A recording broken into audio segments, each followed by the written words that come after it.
Hello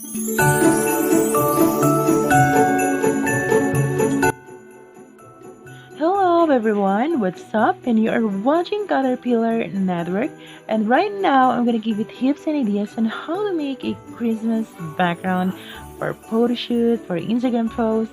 So we will be needing a computer paper, a glue, a colored paper. So we will be needing a glitter, a scissor, and I will be using this recycled background from our previous video.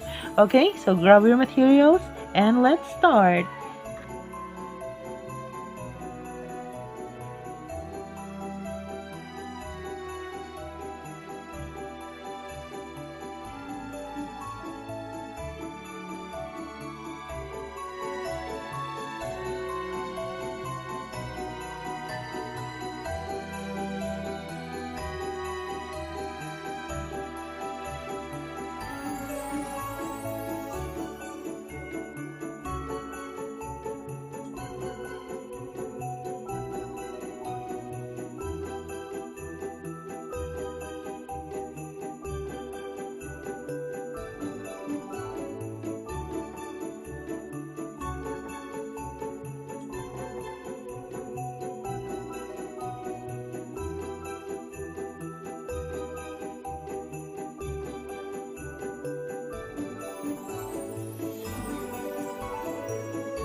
Okay guys, we are already done.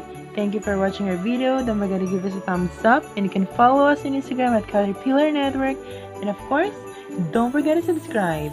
I will see you next time to our next video. Bye!